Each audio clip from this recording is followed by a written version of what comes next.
जरूरत नहीं। आमीन। इसलिए और हम आवाज उठाकर हम कहें वही मेरा चट्टान है। आमीन।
ரட்சித்து நம்மை வழிநடத்தி வருகிற நமது இரட்சகராகிய இயேசு கிறிஸ்துவின் வல்லமையுள்ள நாமத்தினாலே உங்கள் ஒவ்வொருவரையும் வாழ்த்துகிறோம். ஆமேன். ஹல்லேலூயா, ஹல்லேலூயா. இந்த நாளிலும் கூட ஒரு முக்கியமான வசனத்துக்கு நேராய் நம் கவனத்தை திருப்புவோம். இஸ்ரவேல் தேசம் ஒன்றிணைந்த தேசமாய் 3 ராஜாக்களால் ஆளப்பட்டது என்பது நமக்கு எல்லாருக்கும் நன்றாக தெரிந்த ஒரு விஷயம். சவுல், அதன் பிற்பாடு தாவீது, அதன் பிற்பாடு சாலமோன். இவர்கள் 3 பேர்களும் இஸ்ரவேலின் ஒன்றிணைந்த தேசத்தை ஆளுகை செய்கிறார்கள். சாலமோனுக்கு பிற்பாடு நாம் பார்த்தோம் என்று சொன்னால் இஸ்ரவேல் தேசம் இஸ்ரவேல் என்றும் யூதா என்றும் 2ஆக அது பிரிக்கப்படுகிறது. அந்த பிரிந்த அந்த தேசத்திலே 1 ராஜாக்கள் 18வது அதிகாரத்திலே நாம் வாசித்தோம் என்று சொன்னால் இஸ்ரவேலுக்கு ஆகாப் என்கிற ராஜா ஆளுகை செய்கிற அந்த நாட்களிலே எலியா தீர்க்க தரிசனம் உரைத்து கொண்டிருந்தார். இந்த காரியங்கள் எல்லாம் நமக்கு மிகவும் நன்றாக தெரியும். பட் அந்த காலத்திலே நடந்த ஒரு முக்கியமான ஒரு காரியத்தை தான் இன்று நாம் தியானிக்க இருக்கிறோம். 1 ராஜாக்கள் 18வது அதிகாரம் என்று சொன்னாலே நம் எல்லாருக்கும் மிகவும் மிகவும் பரிச்சயமான காரியம். எலியா தீர்க்கதரிசி, ஆகாப் ராஜா, எசபேல் மற்றும் பாகாலுடைய எல்லா தீர்க்கதரிசிகளையும் அந்த கர்மேல் பர்வதத்தின் மேல் கர்த்தர் வானத்திலிருந்து அக்கினியை இறக்கி அந்த பலியை ஏற்றுக்கொண்டது நிமித்தம் அங்கு நடந்த எல்லா காரியங்களும் நமக்கு மிகவும் பரிச்சயமானது, மிகவும் நன்றாக தெரியும். ஆனால் இந்த காரியங்கள் தொடங்குவதற்கு முன்பாக, அதற்கு பிற்பாடு 3.5 வருஷம் மழை வராமல் இருந்தது. எலியா தீர்க்கதரிசி திரும்பவும் ஜெபித்த பொழுது மழை வந்தது. அதையெல்லாம் நாம் பார்க்கிறோம். ஸோ இந்த காரியங்கள் தொடங்குவதற்கு முன்பாக 18வது அதிகாரம், 1 ராஜாக்கள் 18வது அதிகாரத்திலே நாம் வாசித்தோம் என்று சொன்னால், 1வது வசனத்திலிருந்து வாசிக்கலாம். அநேக நாள் சென்று 3ஆம் வருஷமாகையில் கர்த்தருடைய வார்த்தை எலியாவுக்கு உண்டாகி, நீ போய் ஆகாபுக்கு உன்னை காண்பி, நான் தேசத்தின் மேல் மழையை கட்டளையிடுவேன் என்றார். அப்பொழுது எலியா ஆகாபுக்கு தன்னை காண்பிக்க போனான். பஞ்சமோவெனில் சமாரியாவிலே குடிதாய் இருந்தது.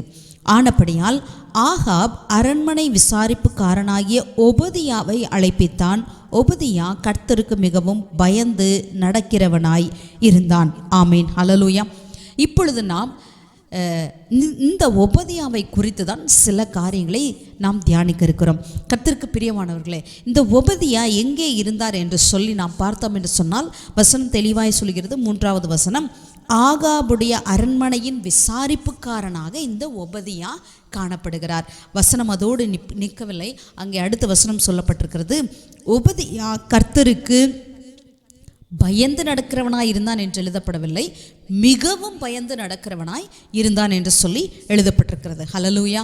கர்த்தருக்கு பிரியமானவர்களே, இந்த ஒபதியா வேறு என்ன செய்தார்? ஏன் இந்த ஒபதியாவை பற்றி எலியா நபியின் அந்த கர்மேல் பர்வதத்தின் காரியங்களுக்கு முன்பாக இந்த ஒபதியாவை பற்றி ஏன் ஆவியானவர் எழுதியிருக்கிறார் என்று சொன்னால், அதற்கு மிகவும் முக்கியமான காரியங்கள் உண்டு. ஆமேன், ஹல்லேலூயா. முதலாவது காரியம், இந்த ஒபதியா யார் என்று பார்த்தால், அவன் இருந்த இடம் கவனிங்க, அது ஆகாபுடைய அரண்மனையின் விசாரிப்புக்காரன். ஹல்லேலூயா. எந்த இடத்திலிருந்து தீர்க்கதரிசிகளுக்கும் கர்த்தருடைய பிள்ளைகளுக்கும் உபத்திரவம் புறப்படுகிறதோ அந்த இடத்திலே இந்த ஒபதியாவை நாம் காண்கிறோம். ஆமென், ஹல்லேலூயா.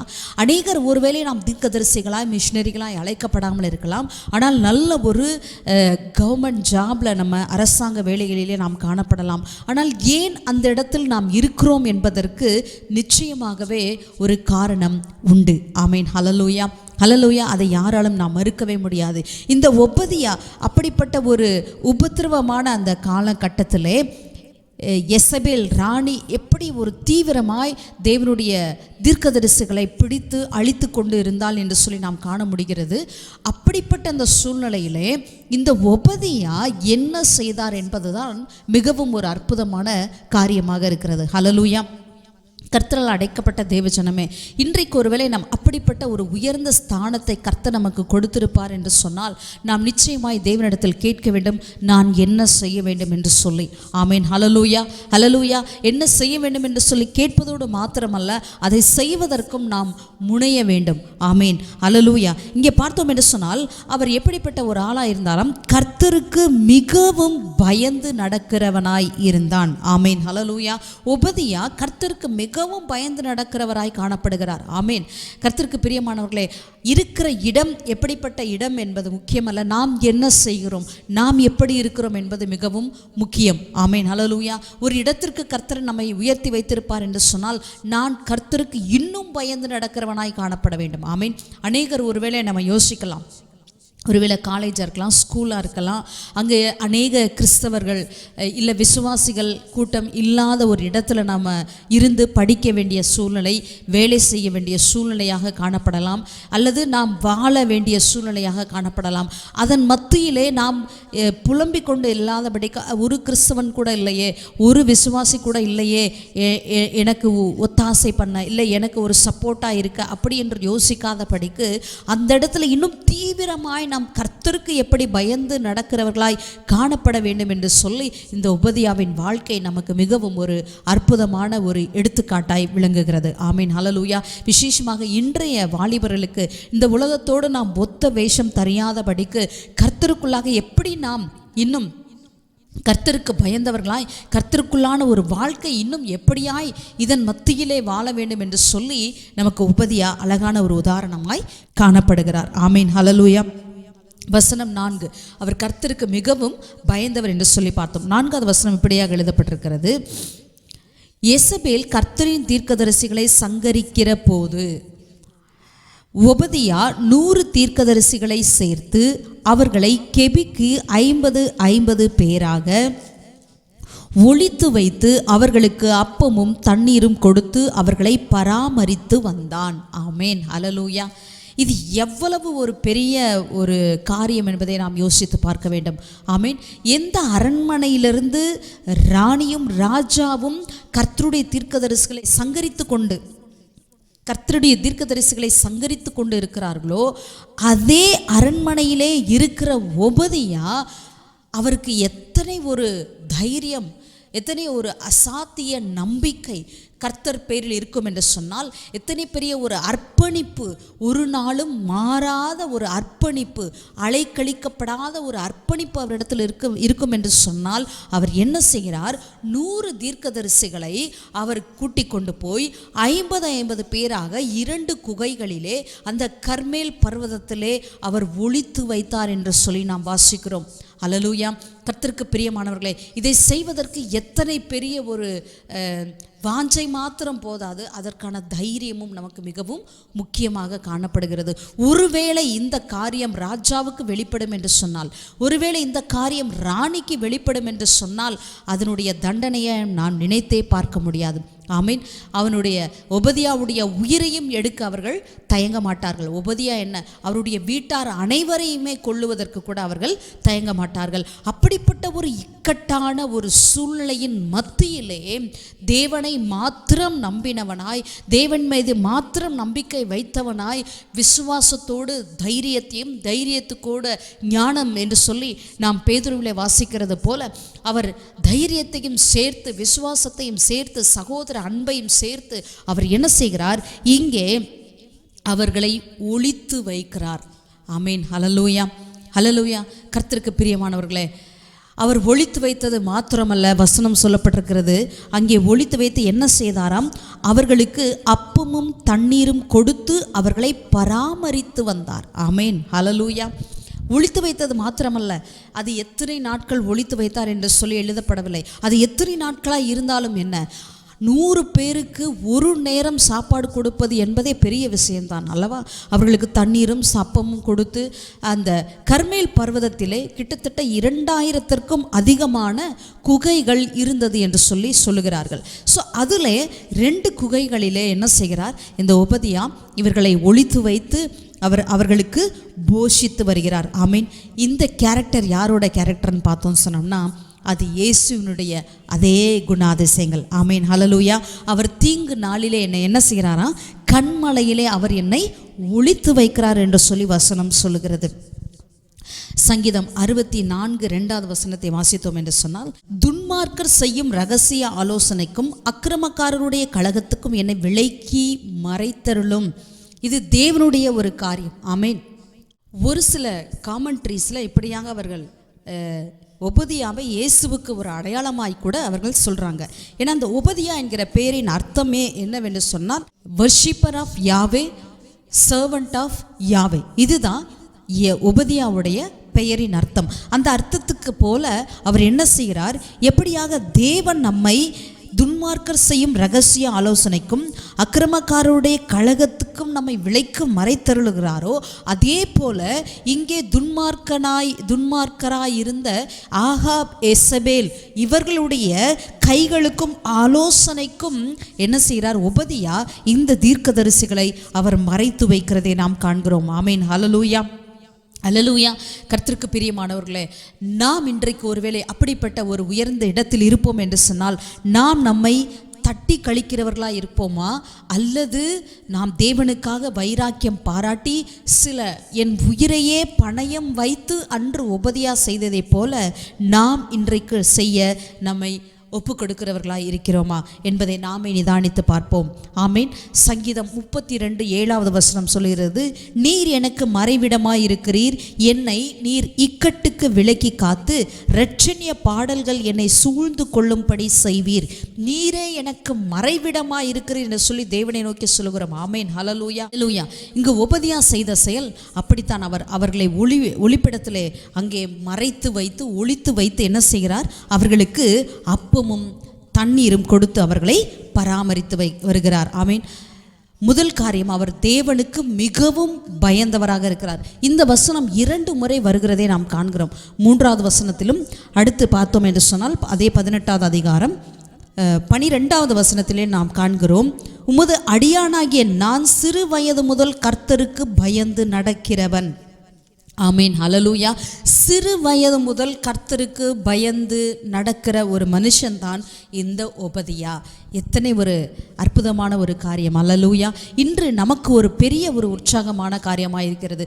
சிறு வயது முதல் நாமும் நம்முடைய பிள்ளைகளையும் என்ன செய்ய வேண்டும்? அவர்களை கர்த்தருக்கு பயப்படுகிற பயத்திலே நடத்த நாம் கடமைப்பட்டுள்ளோம். ஆமீன். கர்த்தருக்கு பயந்து நடக்கிற மனுஷன் எவனோ அவன் பாக்கியவான். ஆமீன். ஹல்லேலூயா. அநேக வசனங்களை நாம் வேதத்திலிருந்து வாசிக்கிறோம்.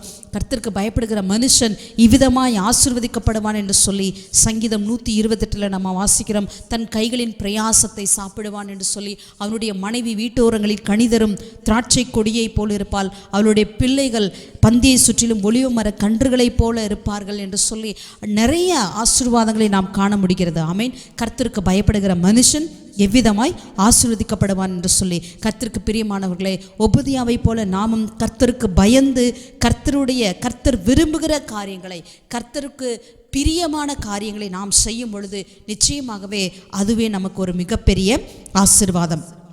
ஆமீன். ஹல்லேலூயா. சங்கீதம் 1 நமக்கு எல்லாருக்கும் நன்றாய் தெரிந்த வசனம், துன்மார்க்கருடைய ஆலோசனையில் நடவாமலும் பாவிகளுடைய வழியில் இல்லாமலும் பரியாசக்காரர் உட்காரும் இடத்தில் உட்காராமலும். ஆமீன். ஹல்லேலூயா. கர்த்தருடைய வேதத்தில் பிரியமாயிருந்து, கர்த்தருக்கு பிரியமாயிருந்து, கர்த்தருடைய வேதத்தில் பிரியமாயிருக்க அந்த மனுஷன் எத்தனை பாக்கியவானாய் அவன் இருந்திருக்கிறான் என்று சொல்லி ஒபதியாவுடைய வாழ்க்கையிலே நாம் பார்க்க முடிகிறது. ஹல்லேலூயா. அது மாத்திரமல்ல, சங்கீதம் 31:20 வாசித்தோம் என்று சொன்னால் அங்கே கர்த்தர் எப்படியாக நமக்கு ஒளிவிடமாய் மறைவிடமாய் இருக்கிறார் என்று சொல்லி நாம் வாசிக்க முடிகிறது. மனுஷருடைய அகங்காரத்துக்கு அவர்களை உமது சமூகத்தின் மறைவிலே மறைத்து நாவுகளின் சண்டைக்கு அவர்களை விலக்கி உமது கூடாரத்திலே ஒளித்து வைத்து காப்பாற்றுகிறீர். ஆமேன். ஹல்லேலூயா. கர்த்தர் என்ன செய்கிறார்? நம்மை அவருடைய கூடாரத்திலே ஒளித்து வைத்து நம்ம என்ன செய்கிறாராம்? காப்பாற்றுகிறார். சங்கீதம் 91 நமக்கு எல்லாரும் நன்காய் அறிந்த சங்கீதம். உன்னதமானவரின் மறைவில் இருக்கிறவன் சர்வவல்லருடைய நிழலில் தங்குவான். நான் கர்த்தரை நோக்கி, நீர் என் அடைக்கலம், என் கோட்டை, என் தேவன், நான் நம்பி இருக்கிறவர் என்று சொல்லுவேன். ஆமீன். அவர் தமது சிறகுகளாலே உன்னை மூடுவார், அவர் செட்டைகளின் கீழே அடைக்கலம் புகுவாய், அவருடைய சத்தியம் உனக்கு பரிசையும் கேடகமும் ஆகும். கர்த்தருக்கு பிரியமானவர்களே, இன்றைக்கு நாம் அப்படியாக ஒபதியாவை போல நாம் கர்த்தருடைய ஜனங்களுக்கு பட்சமாய், கர்த்தருடைய ஜனங்களுக்கு ஒரு பாதுகாப்பாய் ஆமீன் நாம் இருக்க நம்மை ஒப்பு கொடுப்பது மிகவும் நல்லது. ஆமீன். ஹல்லேலூயா. 3வது காரியம், அவர் என்ன செய்தார் என்று பார்த்தோம். முதலாவது, அவர் கர்த்தருக்கு மிகவும் பயந்து நடக்கிறவராயிருந்தால் சிறு வயது முதல் அப்படி செய்து வந்தார். 2வது காரியம், அவர் கர்த்தருடைய பிள்ளைகளை என்ன செய்தார்? அந்த அழிவிலிருந்து அவர்களை காப்பாற்றும்படிக்காக அவர் அவர்களை ஒளித்து வைத்தார். 3வது, அவர் அவர்களுக்கு அப்பமும் தண்ணீரும் கொடுத்து போஷித்து வந்தார். எப்படி தேவன் நமக்கு நம்மை போஷிப்பவராக இருக்கிறாரோ அதே போல கிட்டத்தட்ட இங்கே நாம் வாசிக்கிறோம். என்ன செய்கிறார்? ஒபதியாவும் அப்படிப்பட்ட குணாதிசயங்களை வெளிப்படுத்துகிறார். நாம் பிலிப்பியரில் வாசிக்கிறோம், கிறிஸ்துவின் சிந்தையே நமக்கும் உண்டாயிருக்க வேண்டும் என்று சொல்லி அப்படிப்பட்ட ஒரு சிந்தை உடையவராய் இங்கே ஒபதியா என்ன செய்கிறார்? அவர் ப்ரொவைட் பண்ணுகிறார். ஃபஸ்ட்டு அவர் ஒரு ப்ரொடெக்டராக இருந்தார், ஒளித்து வைத்தார், அவர் பாதுகாத்தார். 2வதாக அவர் என்ன செய்கிறார்? ப்ரொவைடர். அவர் அவர்களுக்காக தேவைகளை சந்திக்கிறவராய், தேவனை போல அப்படி ஒரு ஒப்புமையை நாம் பார்க்கலாம். அவர் அங்கே செய்கிறத நம்ம பார்க்குறோம். பிலிப்பியர் 4வது அதிகாரம் 19வது வசனத்தில் நம்ம வாசித்தோம் என்று சொல்லி, என் தேவன் தம்முடைய ஐஸ்வர்யத்தின்படி உங்கள் குறைவை எல்லாம் கிறிஸ்து இயேசுவுக்குள் மகிமையிலே நிறைவாக்குவார். ஆமேன், ஹல்லேலூயா.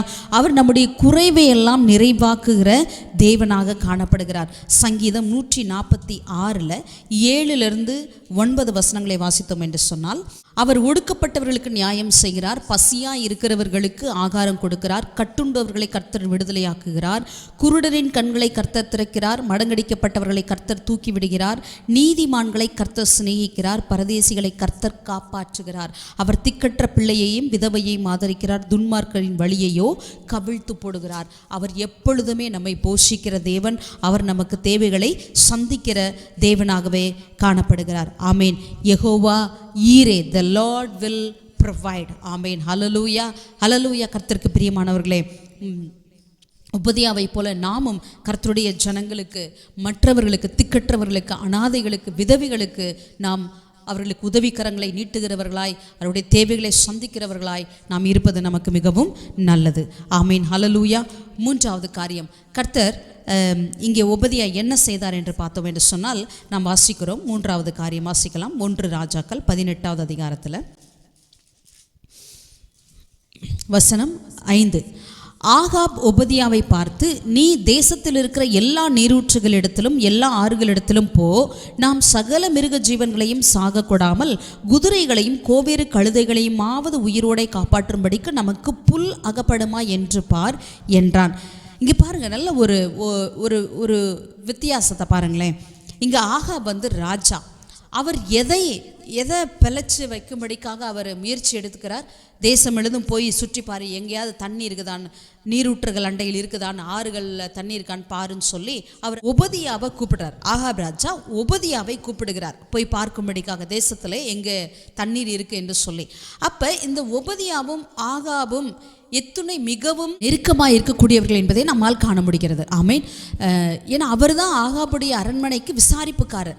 அப்போ இந்த ஆகாப் ராஜா ஒபதியாவை தான் எல்லா காரியத்துக்கும் என்ன செய்கிறார், இங்கே கூப்பிடுகிறார். அப்போ எத்துணை முக்கியத்துவம் வாய்ந்த ஒரு நபர் என்பதை நம்மளால் புரிந்து கொள்ள முடியுது. அந்த ஒபதியாவை பார்த்து அவர் என்ன சொல்கிறாரு, குதிரையும் கோவேறு கழுதையுமாவது நம்ம என்ன செய்யணும், உயிரோட காப்பாற்றணும், அதுக்காக எங்கேயாவது புல் இருக்கான்னு போய் பார்க்கலாம் அப்படின்னு சொல்கிறார். நல்லா கவனிங்க, ஒரு ராஜாவுடைய கவலை எதுவாக இருக்கிறது, குதிரையும் கோவேறு கழுதையும் பாதுகாக்கணும். ஆனால் கர்த்தருக்கு பயந்து சிறு வயது முதல் பயந்து நடக்கிற ஒபதியாவுடைய கவலை எதுவாக இருந்தது, கர்த்தருடைய தீர்க்கதரிசிகளை எப்படியாவது காப்பாற்ற வேண்டும் என்று சொல்லி. ஹல்லேலூயா, ஹல்லேலூயா. கர்த்தருடைய நாமம் மகிமைப்படுவதாக. அப்போ அங்கே ராஜா என்ன செய்கிறார், ஆகாப் ராஜா அவரை கூப்பிட்டு அப்படியே தேசத்தை சுற்றி பார்க்கும்படி அதை பகுத்து கொண்டு ஆகாப் ஒரு வழியாகவும் ஒபதியா வேறு ஒரு வழியாகவும் போனார்கள். அப்போ இங்கே 2 பேரும் கொஞ்சம் பகுதியை டிவைட் பண்ணிக்கிட்டாங்க. நீ இந்த சைடு போ, நான் இந்த சைடு போய் பார்க்குறேன் அப்படின்னு சொல்லிட்டு ஆகாப் ராஜா ஒரு வழியாகவும் ஒபதியாவும் இன்னொரு வழியாகவும் போகிறத பார்க்குறோம். இங்கே ஒபதியா கர்த்தருக்கு மிகவும் பயந்து நடந்த ஒரு மனிதன். எசபேல் ராணி தீர்க்கதரிசிகளை கொலை செய்கிற பொழுது, சங்கரிக்கிற பொழுது 100 தீர்க்கதரிசிகளை அவர் பராமரித்தார், போஷித்து வந்தார், ஒழித்து வந்தார் என்பதை பார்க்கிறோம். இங்கு ஒரு காரியத்தை நாம் கற்றுக்கொள்ள வேண்டும். கர்த்தருக்கு பயந்து நடக்கிற நாம் இந்த உலகத்தின் ராஜாவுடைய கட்டளையை பார்க்கிலும் கர்த்தருடைய கட்டளைக்கு தான் நாம் முதலிடம் கொடுக்கிறவர்களாய் காணப்பட வேண்டும். ஆமேன், ஹல்லேலூயா. கர்த்தருக்கு தான் நாம் முதலிடம் கொடுக்க வேண்டும். அப்படிதான் இங்கே உபதியா அந்த காரியத்தை செய்கிறார். இரண்டாவது அவர் செய்கிற காரியம், எப்பொழுது ஆகாப் ராஜா உபதியாவை அழைத்து போய் தேடு என்று சொல்லுகிற பொழுது அதற்கும் அங்கே அவர் கீழ்ப்படுகிற ஒரு காரியத்தை நாம் பார்க்க முடிகிறது. ஹல்லேலூயா. அவர் ஒரு நாளும் மீறி எதையும் செய்யலை. ஆனால் அவர் மிகுந்த ஒரு தைரியம் உள்ளவராய் காணப்பட்டதோடு மாத்திரமல்ல, அவர் தேவனுக்கு கீழ்ப்படிந்தார். இங்கே ராஜா ஒரு காரியத்தை சொல்லும் பொழுது அதற்கும் அவர் அங்கே கீழ்ப்படுகிறவராய் காணப்படுகிறார். அப்படியே அங்கே போகும்போது தான் ஒரு காரியத்தை நாம் பார்க்கிறோம். 7வது வசனத்தில், ஒபதியா வழியில் போகும்போது எலியா அவனுக்கு எதிர்பட்டான். அவன் இவனை இன்னான் என்று அறிந்து முகங்குப்புற விழுந்து, நீர் என்னுடைய ஆண்டவனாகிய எலியா அல்லவா என்று கேட்டான். ஆமீன், ஹல்லேலூயா, ஹல்லேலூயா. அற்புதமான ஒரு காரியம். கிட்டத்தட்ட 3 வருஷம் ஆயிடுச்சு, மழை பெய்யவே இல்லை, 3 வருஷம் ஆக போகுது. அதுக்கப்புறம் தான் இப்போ எலியா வர்றார். தன்னை காண்பிக்கும்படிக்காக. அது மற்ற காரியங்கள் எல்லாம் நாம் தெரிந்தது தான். ஆனால் இந்த 3.5 வருஷமும் ஆகாப் என்ன செஞ்சார், இந்த எலியாவை தேடும்படிக்காக அநேக மற்ற ஊர்களுக்கெல்லாம் அவர் ஆட்களை அனுப்பி எலியாவை தேடிக்கிட்டு இருக்கார். இந்த எலியானால தான், எலியா பாகாலுக்கு விரோதமாக செய்கிறதுனால தான் பாகால் மழை வரவிடாமல் அடைத்து போட்டது என்று சொல்லி ஆகாபுடைய அப்படி ஒரு புரிந்து கொள்ளுதல் என்று சொல்லி சில காமெண்ட்ரியன்ஸ் அப்படியாக சொல்கிறாங்க. சரி, அப்போ அதனால தான் அவர் என்ன சொல்கிறார், ஆகாப் எலியாவை பார்த்த உடனே இஸ்ரவேலை கலங்க பண்ணுகிறவன் நீ அல்லவா என்று சொல்லுகிறார். சரிங்களா? அப்போ அது ஆகாபுடைய அப்படி ஒரு புரிதலாக காணப்பட்டது. ஆனால் இங்கே நம்ம பார்க்குறோம் 3.5 வருஷங்களாக எலியா பார்க்கவே இல்லை, எலியாவை யாரும் பார்க்கவே இல்லை. இப்போ எலியா வர்றாரு ஆகாபை சந்திக்கும்படிக்காக. அப்போ பார்த்த உடனே ஒபதியா உடனே அவர் புரிந்து கொண்டார், இது எலியா தீர்க்கதரிசி என்று சொல்லி. ஹல்லேலூயா. புரிந்து கொண்டது மாத்திரமல்ல, அவர் என்ன செய்கிறார், உடனே முகங்குப்புற விழுந்து நீர் என் ஆண்டவனாகிய எலியா அல்லவா என்று கேட்டான். ஆமேன். ஹல்லேலூயா. நல்லா கவனிங்க, இந்த எலியா தீர்க்கதரிசி ராஜாவுக்கு பயந்து தன்னை 3.5 வருஷமாக வேற எங்கேயோ இருந்தார். இல்லை, ராஜாவுக்கு தன்னை காண்பிக்கல, கர்த்தர் அவரை ஒளித்து வைத்திருந்தார், கேரி தாற்றண்டை அப்படின்னு சொல்லி நம்ம பார்க்குறோம். சரி, அப்படிப்பட்ட ஒரு மனிதன் இங்கே இந்த ஒபதியா யாருன்னு சொன்னீங்கன்னா, கிட்டத்தட்ட ராஜாவுக்கு ஒரு வலதுகைன்னு கூட அப்படி வச்சுக்கலாமா? சரி, அரண்மனை விசாரிப்புக்காரன் அவன் தான். அந்த அரண்மனைக்குமே அவன் தான் ஒரு தலைவன்ற மாதிரி, அப்படி ஒரு பெரிய ஒரு பொறுப்பில் இருக்கிறவர் இந்த ஒபதியா. அவர் என்ன செய்கிறார், நான் ஒரு ராஜாவுடைய பெரிய ஒரு அதிகாரி என்று சொல்லி அப்படி எந்த விதமான ஒரு தலைக்கணமோ இல்லை எந்த விதமான ஒரு காரியமும் அவரிடத்தில் காணப்படலை. எலியா தீர்க்கதரிசி, தேவனுடைய தீர்க்கதரிசியை பார்த்த உடனே அவர் செய்கிற முதல் காரியம் முகங்குப்புற விழுந்து தன்னை தாழ்த்துகிற ஒரு காரியத்தை காண்கிறோம். ஆமேன். ஹல்லேலூயா. அதனால் தேவனுடைய பிள்ளைகளை பார்த்தா முகங்குப்புற விழணும்னு நான் சொல்ல வரல, அந்த நாட்கள்லாம் அப்படி காரியங்கள் இருந்துச்சு. சரிங்களா?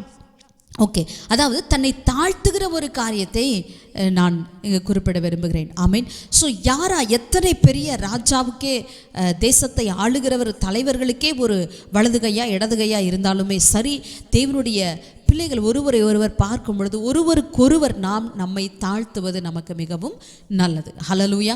தாழ்மையுள்ளவனை தான் கர்த்தர் என்ன செய்கிறார், உயர்த்துகிறார் என்று சொல்லி நாம் வாசிக்கிறோம். தாழ்மையுள்ளவனுக்கு கர்த்தர் கிருபை அளிக்கிறார் என்று சொல்லி வாசிக்கிறோம். ஹல்லேலூயா. ஸோ இங்கே ஒபதியா செய்த காரியம், அவர் நீர்தான் என் ஆண்டவனாகிய எலியா அல்லவா என்று கேட்டதோடு மாத்திரமல்ல, அவர் முகங்குப்புற விழுந்து என்ன செய்கிறார், அங்கே தன்னை தாழ்த்துகிற ஒரு காரியத்தை நாம் வாசிக்கிறோம். ஆமீன். ஹல்லேலூயா. அல்லேலூயா. அதுக்கப்புறம் நம்மளுக்கு தெரியும், எலியா சொல்கிறார், நீ போய் ஆகாப் கிட்ட சொல்லு, நான் எலியா வந்திருக்கேன்னு சொல்லுன்னு அவர் சொல்கிறாரு. அந்த ஒரு காரியம் மிகவும் அற்புதமான ஒரு காரியம். அதை கூட நம்ம வாசிக்கலாம், 11 வாசிக்கலாம். இப்போதும் நீ போய் உன் ஆண்டவனுக்கு இதோ எலியா வந்திருக்கிறான் என்று சொல் என்று நீ சொல்லுகிறீரே, நான் உம்மை விட்டு போன உடனே ஒருவேளை கர்த்தருடைய ஆவியானவர் உம்மை எடுத்து நான் அறியாத இடத்திற்கு கொண்டு போவார். அப்பொழுது நான் ஆகாபிடத்திற்கு போய் அறிவித்த பின்பு அவன் உம்மை காணாவிட்டால் என்னை கொன்று போடுவானே. உமது அடியானாகிய நான் சிறு வயது முதல் கர்த்தருக்கு பயந்து நடக்கிறவன் என்று சொல்லி அங்கே எழுதப்பட்டிருக்கிறது. ஹல்லேலூயா. அப்போ இங்கே சொல்கிறாங்க, சில பேர் சொல்கிறாங்க இந்த ஒபதியா ரொம்ப பயந்தவன் அப்படின்னு சொல்லி. ஒபதியா பயந்தவராய் காணப்பட்டிருந்தால் அவர் 100 தீர்க்கதரிசிகளை அவர் ஒழித்து வைத்து அவர்களுக்கு ஆகாரம் கொடுத்து அவர்களை போஷித்து வந்திருக்க மாட்டார். அவர் எத்தனை பெரிய ஒரு தைரியம் உள்ள. இங்கே அவர் சொல்லுகிற காரியம் என்னவென்று வாசித்தோம் என்று சொன்னால், ஒருவேளை கர்த்தருடைய ஆவியானவர் உம்மை எடுத்து, இதற்கு முன்பு அப்படி காரியங்கள் நடந்திருக்கிறது, இதை எல்லாவற்றையும் ஒரு தேவனுடைய காரியங்களை உன்னிப்பாய் கவனித்து வந்திருக்கிறார் ஒபதியா. ஆமீன். ஹல்லேலூயா. ஒரு அரசாங்க காரிய தரிசியாக இல்லை, அந்த காரியங்களை கவனித்து கொண்டிருக்கிற ஒரு ஊழியனாய் இருந்தாலும் கூட தேவனுடைய திட்டங்கள், தேவனுடைய காரியங்கள், தேவனுடைய பிள்ளைகளுக்கு என்ன நடக்கிறது என்று சொல்லி அதை மிகவும் உன்னிப்பாய் கவனித்து வந்து கொண்டிருக்கிறார். அதனால தான் அவரால் சொல்ல முடியுது, ஒருவேளை கர்த்தருடைய ஆவியானவர் உம்மை எடுத்துக்கொண்டு நான் அறியாத இடத்துக்குள்ள உன்னை கொண்டு போயிட்டார்னா நான் என்ன செய்ய? அப்போ நான் ராஜாவுக்கு முன்னாடி பொய் சொல்லுகிறவனாய் காணப்படுவனே, அப்போ ராஜா என்னை கொன்று போடுவாரே அப்படின்னு சொல்லிட்டு இங்கே சொல்கிறத நம்ம பார்க்குறோம். கர்த்தருக்கு பிரியமானவர்களே, நாம் கர்த்தருடைய ஆவியானவரையும் குறித்த ஒரு அறிவும் ஒரு தெளிவும் இங்கே ஒபதியாவுக்கு இருக்கிறதை நம்மால் காண முடிகிறது. ஆமென். அவருக்கு எத்தனை பெரிய ஒரு அலுவல்கள் இருந்திருக்க வேண்டும். ஒபதியாவுக்கு ராஜ அரண்மனையை கவனிக்கிறதுனா சாதாரண விஷயம் இல்லை. ஆனால் அத்தனை அலுவல்களுக்கு மத்தியிலே நான் விசுவாசிக்கிறேன், நிச்சயமாய் அவர் தேவனுடைய வார்த்தைகளுக்கும் முக்கியத்துவம் கொடுத்திருப்பார், தேவனுடைய வார்த்தைகளை படுத்திருப்பார், தேவனுடைய காரியங்களுக்கு தன்னை அர்ப்பணித்திருக்க வேண்டும். அதனால தான் அவர் என்ன செய்கிறாரு, அந்த தீர்க்கதரிசிகளுக்கு கூட அவர் டெய்லி 3 நேரமும் நிச்சயமாக அப்பமும் தண்ணீரும் அவர் கொடுத்திருக்க வேண்டும். ஆமீன், அல்லேலூயா. ஸோ அதற்கெல்லாம் எங்கே இருந்து நேரம் வந்தது? இன்றைக்கு நாம் ஒரு வேலையை சேர்ந்து விட்டோம் என்று சொன்னால் நமக்கு டைமே இல்லை என்பது தான் நம்முடைய பிரச்சனையாக காணப்படுகிறது. ஆனால் அப்படிப்பட்ட ஒரு உயர்ந்த இடத்தில் இருந்த ஒபதியா அவர் எவ்வளவாய் தேவனுடைய காரியங்களுக்கு முக்கியத்துவம் கொடுத்து அதை கவனித்து வந்ததோடு மாத்திரமல்ல, அதை செய்வதற்கும் தன்னை அப்படியாக அர்ப்பணித்திருந்தார் என்பதை நம்மால் காண முடிகிறது. ஆமீன், அல்லேலூயா, ஹல்லேலூயா. ஈவன் அங்கே 13வது வசனத்தில் பார்த்தோம் என்று சொன்னால், எசபேல் கர்த்தரின் தீர்க்கதரிசிகளை கொன்று போடுகிற பொழுது நான் கர்த்தருடைய தீர்க்கதரிசிகளில் 100 பேரை ஒவ்வொரு கெபியிலே 50 பேராக ஒழித்து வைத்து அவர்களுக்கு அப்பமும் தண்ணீரும் கொடுத்து பராமரித்து வந்த என்னுடைய செய்கை என் ஆண்டவனுக்கு அறிவிக்கப்படவில்லையோ? இந்த காரியம் எலியாவுக்கே தெரியலை. அப்படி தான் அங்கே கேட்குறாரு. அதனால தான் இங்கே ஒபதியா திரும்பவும் அந்த காரியத்தை சொல்கிறார். அப்போ எலியாவுக்கே அந்த தெரியலை, ஒபதியா என்ன செஞ்சான்றது எலியாவுக்கு தெரியலை. அப்படி தான் நம்ம எடுத்துக்கொள்ள முடிகிறது. சரி, அதற்கப்புறம் நடக்கிற மற்ற காரியங்கள் எல்லாம் நமக்கு நன்றாக தெரியும். ஸோ இந்த ஒபதியாவின் காரியங்கள், இந்த எலியா தீர்க்கதரிசி அந்த கர்மேல் பர்வதம் அந்த காரியங்களுக்கு முன்பாக அந்த இடையில அந்த கொஞ்சம் ஒரு சில வசனங்களிலே இந்த ஒபதியாவை குறித்து கர்த்தர் மிகவும் அழகாய் இங்கே எழுதியிருக்கிறதை நம்மால் வாசிக்க முடிகிறது. ஆமீன், ஹல்லேலூயா. கர்த்தருக்கு பிரியமானவர்களே, இந்த ஒபதியா கிட்ட இருந்த அந்த ஒரு அற்புதமான காரியம் நம்மளுடைய வாழ்க்கையிலும் காணப்படும் என்று சொன்னால் நிச்சயமாகவே நாம் ஆசீர்வாதமாக இருக்கிறோம் என்று அர்த்தம். ஆமீன். முதல் காரியம், அவர் சிறு வயது முதல் கர்த்தருக்கு பயந்து நடக்கிற மனுஷனாக இருந்தார். 2வது காரியம், அவர் என்ன செய்தார், அவர் கர்த்தருடைய தீர்க்கதரிசிகளை அந்த சங்காரத்துக்கு மறைத்து அவர்களை என்ன செஞ்சார், அவர்களை கெபியிலே 50 பேராக ஒழித்து வைத்தது மாத்திரமல்ல, அவர்களை பராமரித்தும் வந்தார். Protector, provider. 3வதாக அவர் என்ன செய்கிறார் என்று வாசித்தோம் என்று சொன்னால், அவர் தேவனுடைய ஊழியக்காரனிடத்தில் தன்னை தாழ்த்துகிறதை நாம் பார்க்க முடிகிறது. ஆமீன், ஹல்லேலூயா. கர்த்தருக்கு பிரியமானவர்களே, இந்த குணாதிசயங்கள் நம்முடைய வாழ்க்கையில் காணப்படும் என்று சொன்னால் நிச்சயமாகவே நாம் மிகவும் ஆசீர்வதிக்கப்பட்டவர்கள். ஜெபம் பண்ணலாம். நல்ல தேவனே, இந்த அருமையான வேலைக்காய் நன்றி செலுத்துகிறோம். கர்த்தாவே, ஒபதியாவை குறித்து ஒரு சில காரியங்களை படிப்பதற்கு எங்களுக்கு கொடுத்த கிருபைக்காய் நன்றி செலுத்துகிறோம்.